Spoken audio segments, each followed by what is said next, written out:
Hjertelig velkommen til nok en ny episode av podcastserien Norges råeste. Vi fortsatt her i New York City. Vi sitter nå i 16. etasje, midt i byen. Og vi har vært så heldige å få et møte med Rufino, som Senior Vice President og Creative Director i REQ.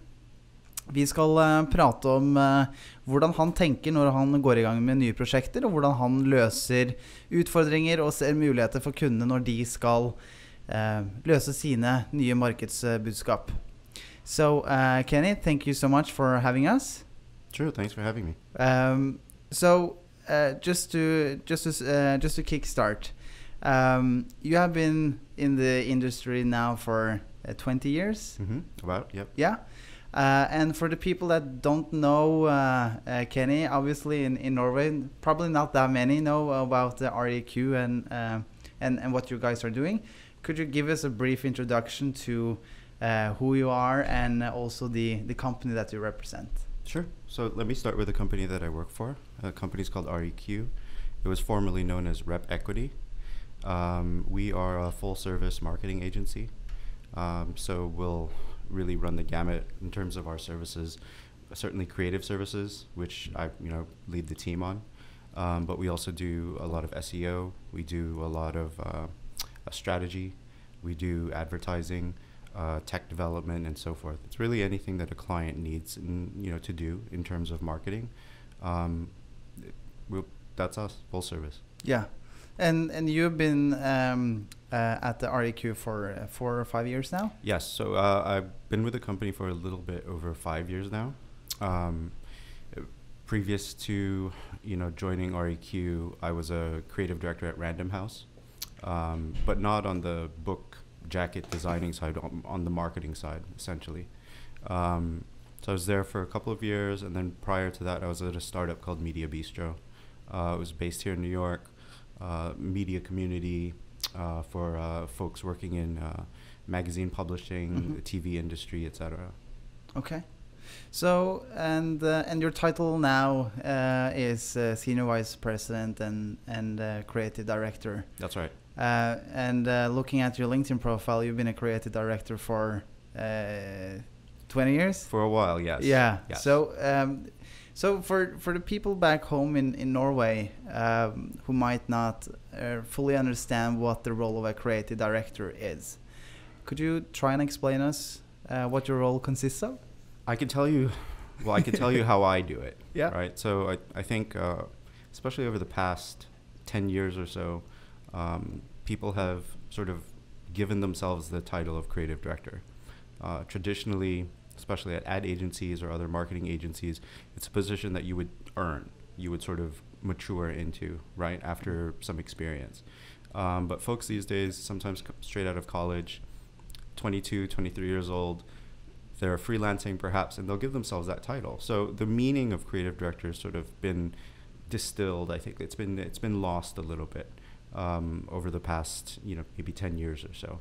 In terms of how I do it, my belief is that a creative director is really about inspiring the people that you work with, getting them to think and come up with really, really great ideas for clients, and then helping them execute it efficiently. So that essentially we service our clients, and we need to be able to make sure that their goals are met and that they can achieve success. So certainly we have very, very artistic writers, very, very artistic designers, on the team, but they're not there to be artists. They're there to tap into their artistry, their craft, but we service a client, and those goals, those marketing goals, need to be met. So that's how I feel like that's my approach to creative direction. Yeah.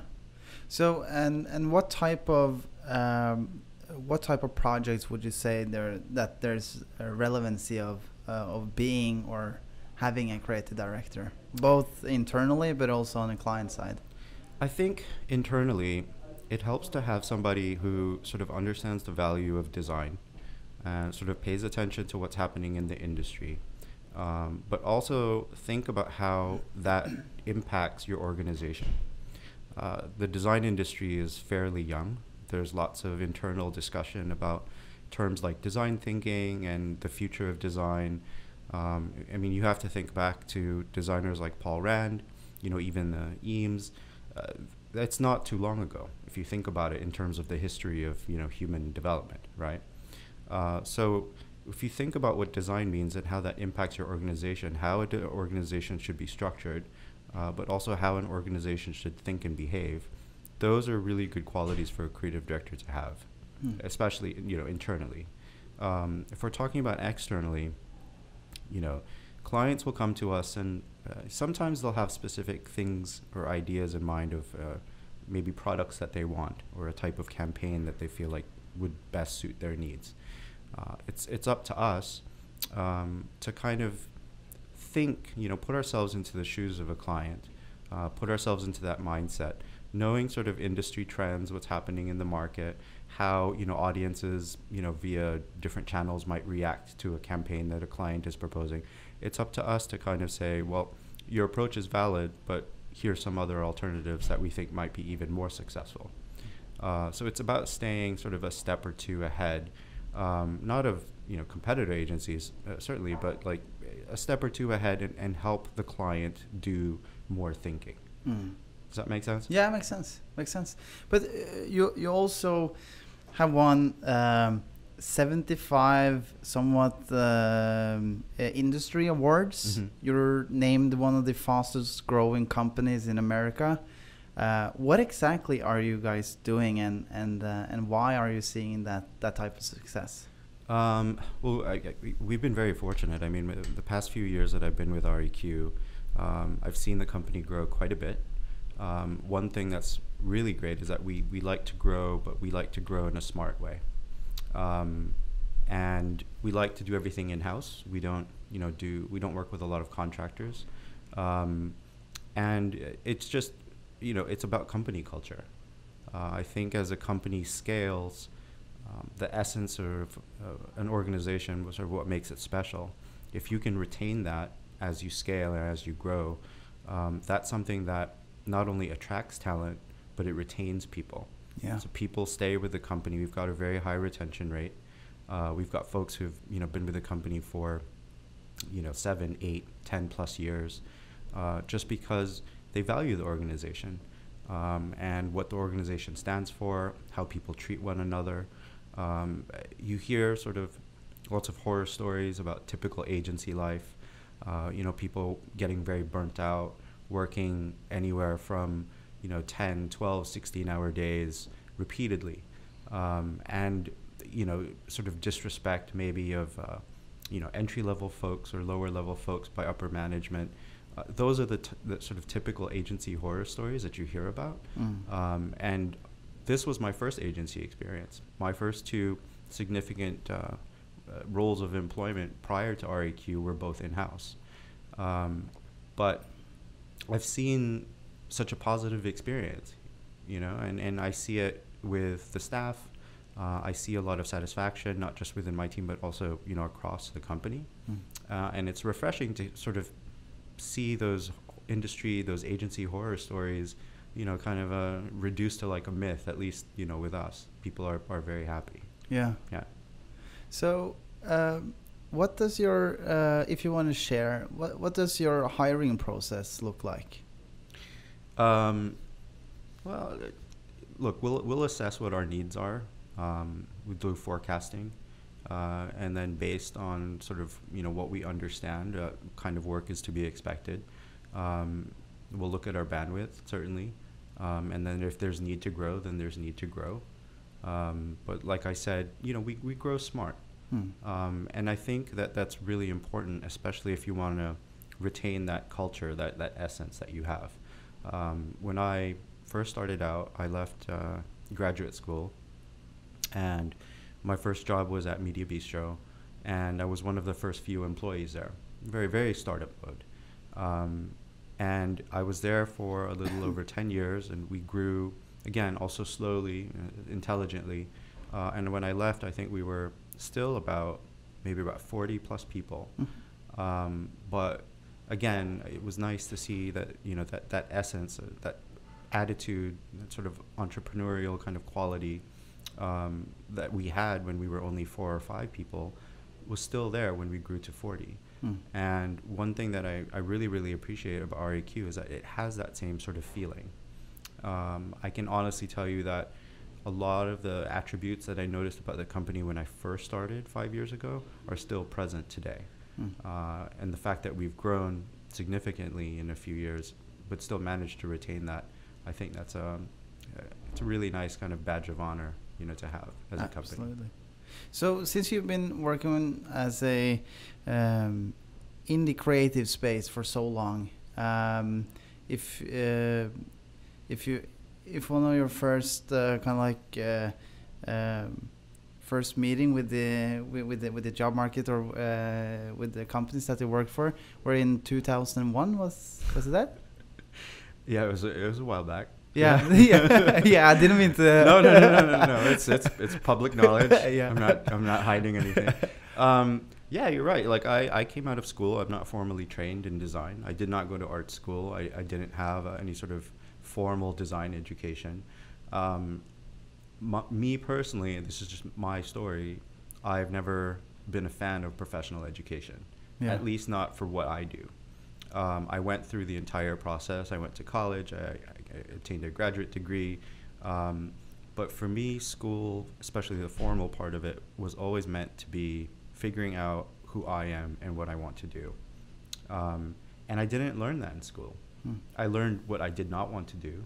But it was really only when I started working and I started understanding, things sort of clicked into place. And I would remember, growing up and tearing out like photo spreads from magazines or print ads, and then putting them on my wall like they were almost like posters of musicians or actors, but I never really understood why I did that.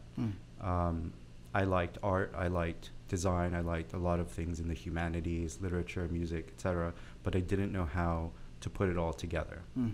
And when you're younger, I think you're sort of forced into thinking you should really go in one direction, and that you like writing, work as an editor or a writer. You like music, go be a musician, right? I wasn't really aware of a profession that would sort of allow me to take all of the things that I like, and then apply them and do meaningful work, for other people, not just like for myself. Yeah. That makes sense. Yeah. That makes sense.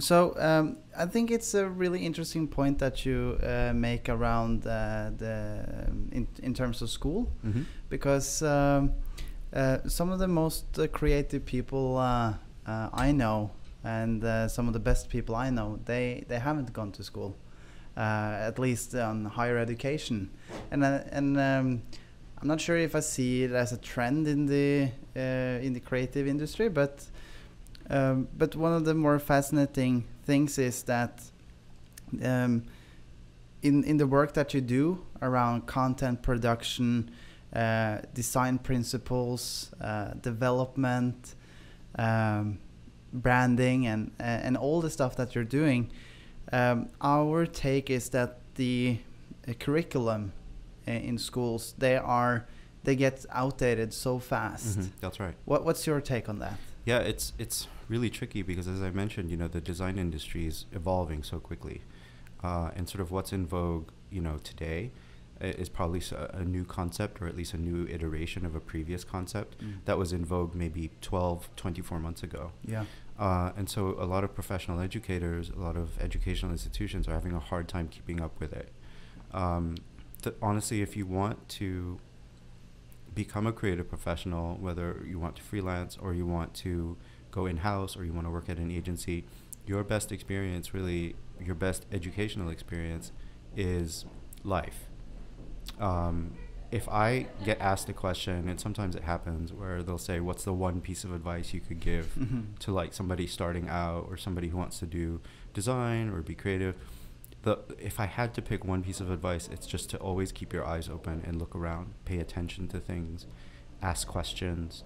And it doesn't necessarily have to be related to graphic design or a particular discipline of design.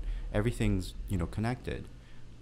So it's, the lines on the microphone casing, to the smell of a boutique when you enter it, to the design of the packaging of a bags, at a restaurant, etc. All of that's interconnected. And if you look around and you start thinking to yourself and asking yourself, why did they choose those colors? What do those colors mean? How do they make me feel? What sort of emotions do I feel entering a space?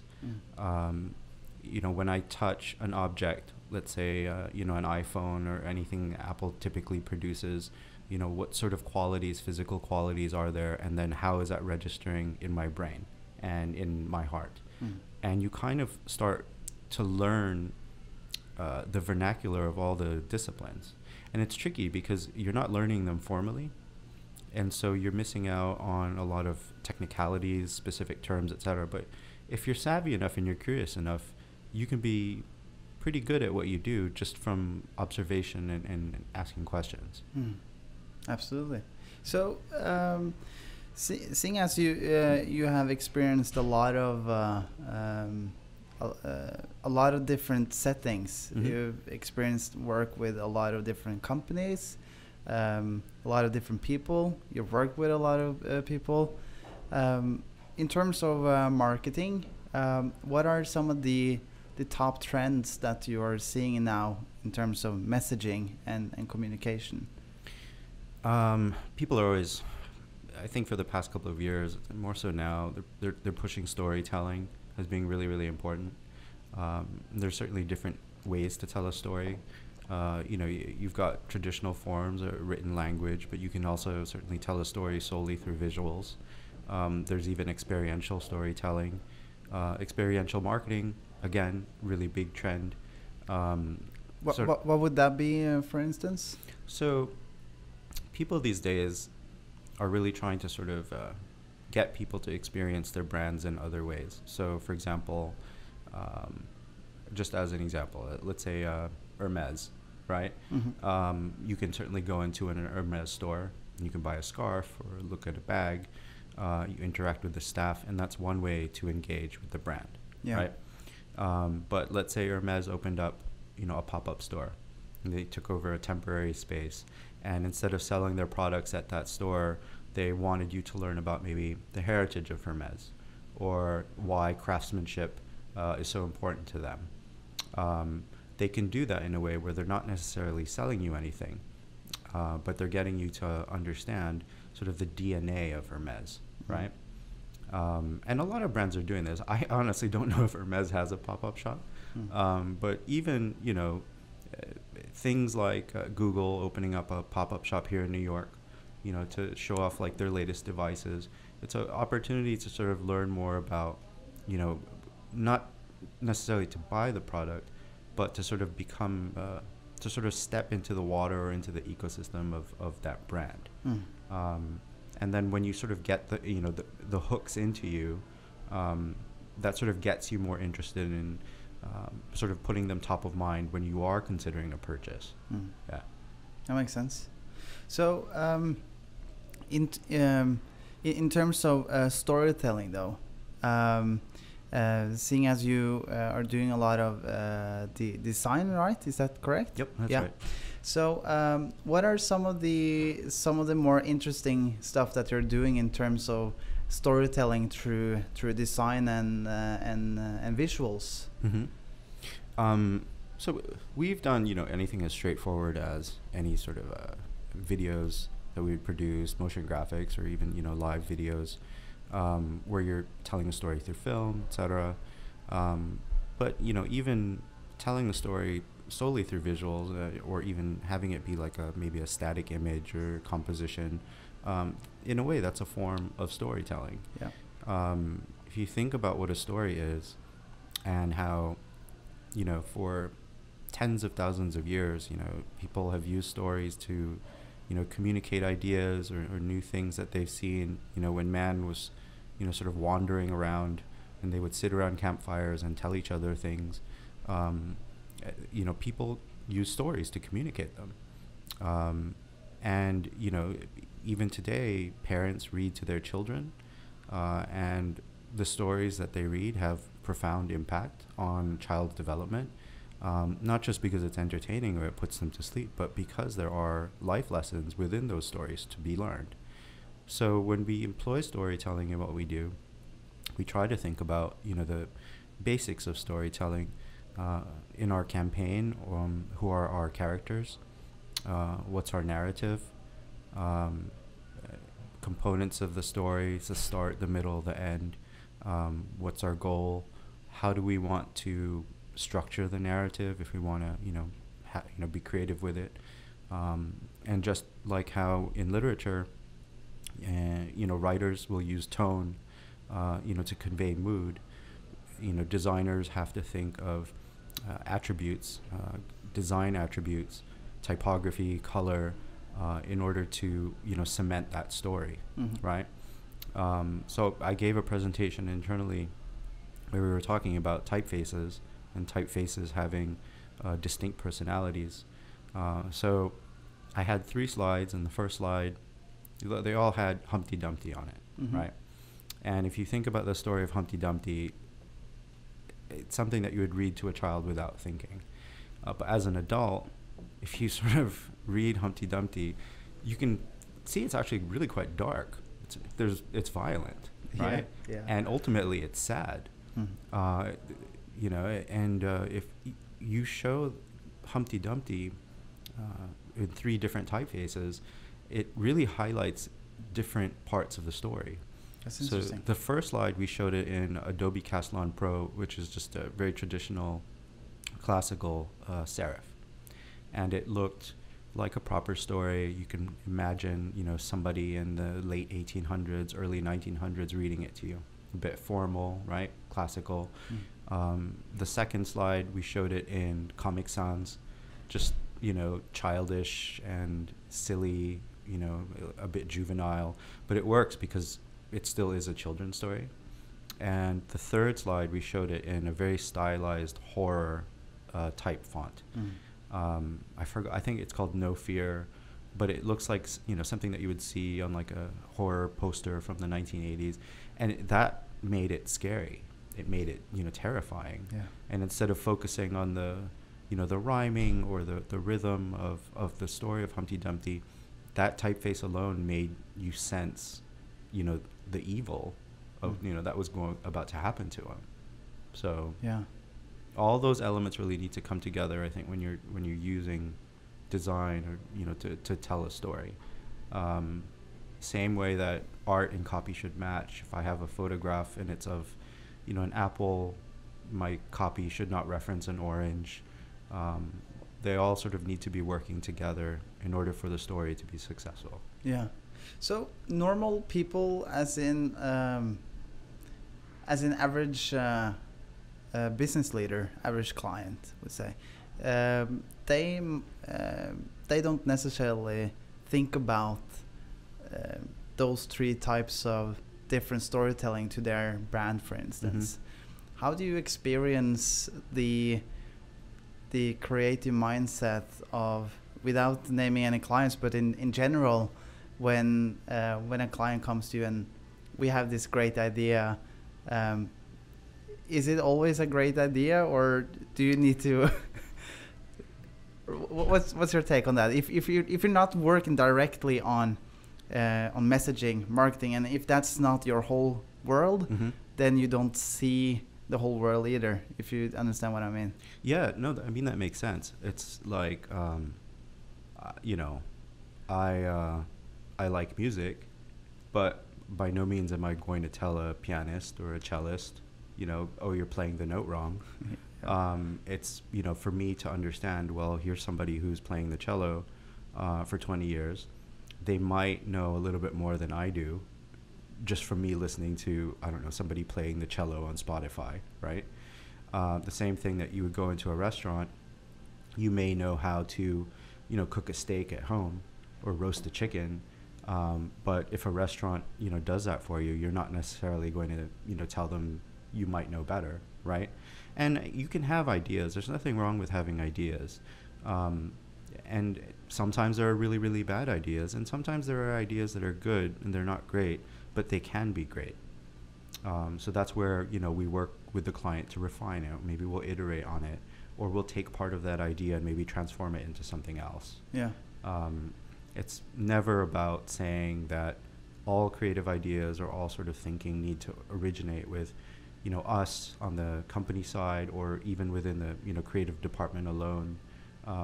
It's more about getting everybody involved, both internally and externally, to work together and, you know, to think creatively together. So, okay, so if we're now discussing the size of the client that you're working with, Mm-hmm. because you said that they can be 10,000 employees, they can be a business of 20 people. Mm-hmm. In terms of the size of the engagement that you're delivering, are you delivering for a typical client around content production, some content every week or every month? Yes. Yeah. That does happen. You know, some of our clients are project-based. Yeah. Certainly some of them are, you know, we work with them on retainer. And they'll have needs. Let's say we're building, you know, a website for them. And if you think about a website, certainly you're going to have lots of, you know, wonderful images to look at. But if you remove all of that, they're just words, Yeah. right? And those words, certainly some of them can be more evergreen, sort of, you know, be up there for longer. But in order to sort of keep things interesting and fresh, you know, things need to be updated. Yeah. And that's, I think, one thing that some clients don't realize. They think that, you know, you build a product or you launch a campaign and when it's done, it's done. But there's always going to be quite a bit of optimizing and refinement in order to make sure that your campaign or your product is as successful as possible. So a lot of the listeners that we have, they have either started with content production or they do want to start with content production. Mm-hmm. So the trend that they and we are seeing is that it needs to be less polished. It needs to be more, and I've heard people say that they don't like the word authentic, Mm-hmm. but it needs to be more genuine, tell some stories, and it needs to be some frequency. So what are your kind of like advice in terms of content strategy and frequency? Mm-hmm. If let's say you're working with a technology company then, so how would they position their content? Mm-hmm. And every case is different, but in general. I think that's where you're going to want to start thinking about the brand of that company. Let's say we're talking technology, right? Yeah. And let's say the client is Apple. If you're going to produce content for Apple, video content, maybe, you know, written content on the site or in emails, etc., you know that Apple builds really beautiful products. Their product design is, you know, it's legendary, right? And because you know that that's part of the brand and that people who have experienced Apple products are used to that quality, any sort of content that's produced that sort of bears the Apple name, it should match that. So I think if Apple put out something that was a little bit more DIY and they shot it with, I don't know, maybe like an iPhone, I guess they would shoot it with, right? And it didn't have like the same polish as some of, let's say, the commercials that they put out, like that Spike Jonze commercial. I think that was Apple with FKA Twigs sort of dancing Mm-hmm. around, right? Super polished. You know, that the amount of effort that probably went into that, I can't even think about that right now. But let's say Apple put together, you know, just a clips of people dancing around, and they shot it with like an iPhone or some sort of small camera, and then at the end you saw the Apple logo. You'd probably think, oh, okay, it's Apple, you know, but you'd feel uneasy, right? You wouldn't feel like, okay, that didn't seem right. That makes sense. Right? So I think in terms of authenticity, you want to think about what your brand is. And I agree, it doesn't always have to be polished. You don't need to, you know, you don't need to be an auteur to like make video content.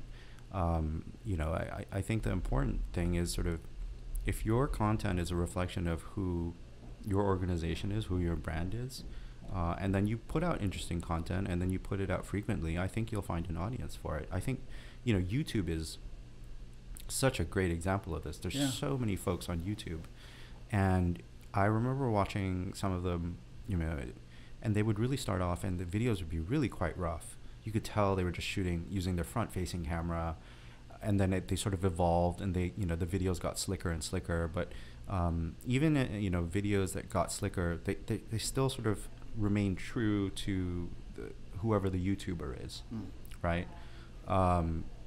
That sort of the style, the thinking, that sort of DNA of the YouTuber, it's present in the style of the videos that they're doing, even if it's let's say not as raw as it was when they first started. Yeah, it's okay for there to be an evolution in your style. It just still has to make sense to who you are.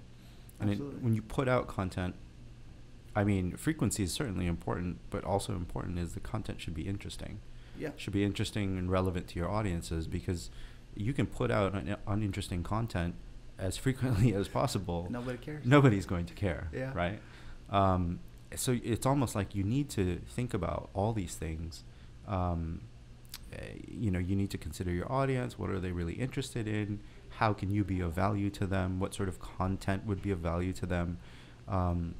Think about the media that you're using to push out your content. That'll help you determine your frequency. Is it something that you're publishing somewhere? Is it on YouTube? Are you pushing it out on social where you might have to publish more frequently? All these things you should take into consideration. But that's the difficult part, because just launching an idea and saying we want great stuff to happen, that's a common sentence I hear. Yeah. From talking to. But they want to go viral. Yeah, they want to go viral, or we want everyone to see this, or but they are talking from an inside and out perspective, not from an outside in perspective, most of the time. I would like to talk a little bit about YouTube, because you mentioned YouTube now, and I want to hear your take on how the market is here. But first, let me give you some context on how it is in Norway and how we see it. So in Norway, YouTube is obviously well known, but the majority of people using YouTube in Norway is people from 13 years old to just under 30. It is progressing now to be more well known for the broader majority. But one of the things that's interesting from our side is that when a person in Norway, or I would also assume in any other Scandinavian countries as well, when they go into YouTube, they don't search in their native language, because they don't believe that they will find their native content, if that makes sense. So they're searching on English. Now, also, and another reason for that is because there is so lack of content from Norwegian content producers and also Norwegian companies.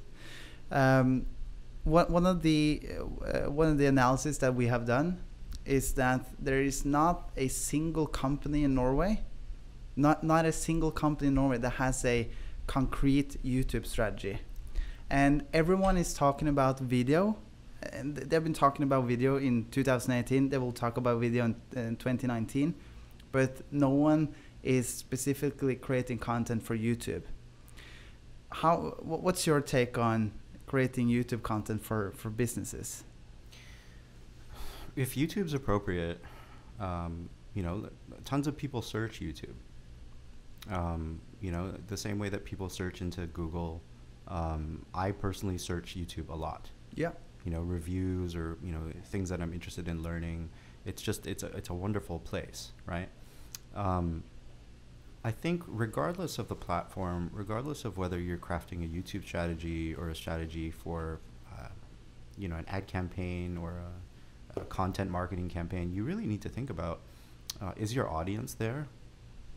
Does your audience exist or go to those channels? And again, like, what sorts of things are they interested in?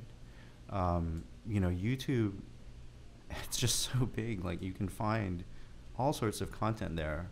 If you are a tech enthusiast and you love watching, people review products, there's so many product reviewers on YouTube. Yeah. And there are product reviewers for all different types. There are folks who are really, really interested in the technical specifications, and they sort of nerd out on, how fast a processor is. They get like into the very, very specifics. Yeah. And there are lots of reviewers like that. And then you have folks who are reviewing things for a more mainstream audience. People who don't necessarily want to know how fast a processor is. They want to know, how good is the camera, better than last year? Is it easier to use? And those exist too. So I think if you're going to craft a strategy for content, you really need to consider think about your medium and sort of, is your audience there? Are there limitations or practicalities of that medium that you need to be aware of? If a client came to us and they said that they wanted a YouTube strategy, but it was, apparent to us either by intuition or maybe after we do some research that their audience really isn't on YouTube, their audience might actually be, I don't know, on Facebook instead, maybe, then it wouldn't really make sense. Think of YouTube as sort of like a really, really big ocean, right? And the ocean's home to all sorts of different organisms, right? Sharks, whales, tuna, etc. And it's possible to throw a net into the ocean and you'll pull out like different types of fish, for example. But if you're, let's say, searching for, let's say, salmon, Pacific Northwest salmon, right? Then throwing your net into the ocean, maybe in the Atlantic, isn't necessarily going to be very fruitful, right? So I think that's where you want to think about targeting. You want to think about, how you're executing it. That'll sort of help you determine, whether that makes sense or not. Of course, but in general, wouldn't you say that? And I'm sure you are seeing this with the trends here as well, and also with your clients, that a lot of people are now talking about we need more video content. Mm-hmm. But then again, I experienced that a little too few are talking about putting that content up on YouTube as well. They're talking about now, especially in Scandinavian countries, LinkedIn are on a explosive rise. Mm-hmm. Facebook, obviously, but YouTube, it's the largest video platform on Earth. Right. So I feel like, and I think this is the challenge of having so many different platforms, that the average business leader don't have the deep insight and the deep knowledge into understanding these platforms. Just like you're also doing SEO for clients. Mm-hmm.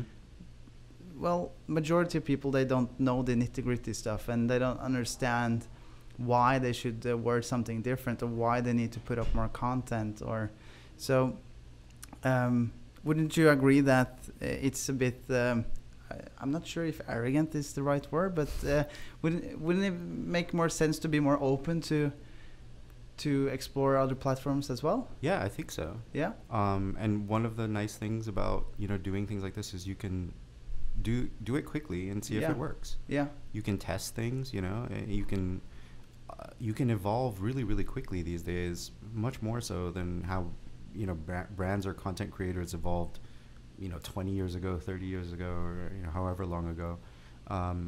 Get your content up and then talk to the community, whatever platform it's on. Get feedback on the content you're producing, and then work to make it better. Yeah. Yeah. Are there any platforms that are now growing in the US as a place where advertisers can also be on? Is there anything new that you're seeing now? In terms of new places, I think you start seeing shifts within the large players, right? So Instagram, for example, how Instagram has sort of evolved and like started to outshine Facebook for certain types of clients or certain types of products. That's been really surprising. And, you know, Instagram themselves, there'll often be news stories about how they're testing new features, or they'll say you're about to start seeing, you know, more ads or more opportunities to shop on Instagram. A lot of things really tie down to, you know, your mobile device, just because people are spending more time on mobile than they are, you know, on watching TV or, you know. But I mean, like, right now it's constant, like, certainly in terms of where people are advertising. You're starting to see folks doing, you know, taking riskier things. For example, a lot of smaller brands. A lot of brands that you never really thought would do outdoor display. You're starting to see them. I don't want to get into specifics and name them, but brands that sort of started off really, really small and still continue to be pretty small. Sometimes I'm surprised when I'll see that they've done a billboard outside, just because I know how much that'll cost. And it's not typically something that a small brand would do. Lots of times small brands, they'll start off small, they'll advertise on, you know, digitally, because it's just so much cheaper, you know, they can target, etc. But when you see small brands kind of taking risks, doing interesting things, I think, like, you know, I mentioned earlier about, you know, experiential marketing, right? And do you know the luggage brand Away? No. So they, you know, luggage for a really long time, it's sort of been a kind of a stagnant kind of a product category. You know, you had your Samsonites, you had your more high-end luxury, Rimowa, etc., right? And so Away, I think it was founded by one woman. They wanted to make really well-made luggage. Some people say it's sort of like luggage for millennials, but it's really more than that, right? But they wanted to sort of sell you really well-made luggage at a decent price point. It sort of democratized good luggage for everybody. But the interesting way that they sell it is they don't necessarily sell you just the product. They're selling you more of like the lifestyle of travel, of being a nomad, of escaping whenever you want. And this product will help take you there, right? So Away's been really great. You know, certainly they've run ads in the subway here in New York, certainly digital ads. But one cool thing that they did is they actually have a physical store. I think it was a pop-up. I'm not sure. It actually might still be there. But you can go in and there's like interesting books and magazines, and there's other things that might be tangentially related to travel.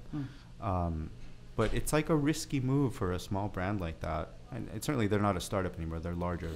To open something like that, you know, when the traditional thing is sort of like, you know, you should really just stick to, you know, small things, advertising digitally, things that you can easily control. But they're taking risks, and it's nice to see, you know, companies doing that. Yeah. So I think that's quite interesting. I was also, in terms of experiential marketing, I think there's a lot of potential for, like you said, especially smaller brands, where they can take the underdog position many times. And especially if you're a smaller brand that some might have heard of, and if the communication is right, the people that haven't heard of them will then be surprised to see that there's a brand here that we have never heard of, having a billboard or having a some type of commercial or a ad set, which is different. I want to. I thought I wanted to wrap up the podcast session with you and to talk just briefly about podcast, because you said that this is your first time being in a podcast setting. It is, yes. Do you listen though to other podcasts? To be honest, I do not. Really? No. And it's a shame because not everybody, but like I do hear frequently from friends, certainly from colleagues at REQ, about the wonderful podcasts that they listen to. and they'll recommend things, and I'll always put it like on my list of to-dos or things to check out, right? And it just sounds really weird, but it helps me, my brain, operate the next day if I can disconnect a bit. Yeah. If I can do something that, I'm not saying I would listen to a podcast just about work or, design. I'm sure I could listen to a podcast about, something I'm interested in personally. But even just sort of having like a quiet time, things to do, that where I won't really feel compelled, to feel like I need to learn something right now. That just sort of helps my brain. I think that's just me. Yeah. But I know it's a shame.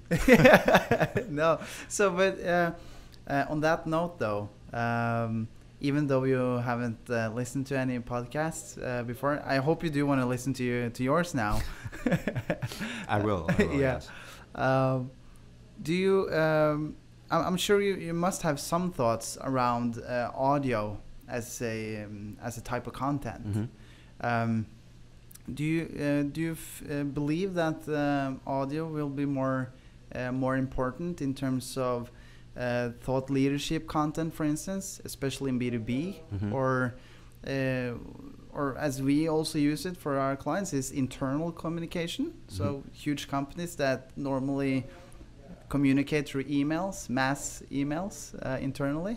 Do you have any thoughts around audio as a type of content? Yeah, I think audio, even including video, there's certainly formats that people should consider when you're producing content. People are commuting or people are busy doing other things, but you can put on a pair of headphones and listen to something. I mean, that's one of the reasons why Audible became really successful, because if you were to sit and read a physical book or an ebook, that still requires concentration. It requires you to be physically engaged with a book or an e-reader. If you were going to listen to an ebook on Audible or some other platform, you can do it while you're driving, you can do it while you're cooking, etc. Same thing with any sort of professional development, any sort of internal communications. You can listen to something and still absorb that content. But in today's sort of like age of distraction, you can still be connected to things. You can still do other things while you're still learning or listening or whatever it is. And in terms of learning things too, I think audio is such a great way. Again, we were talking about early man sitting around the campfire talking to each other.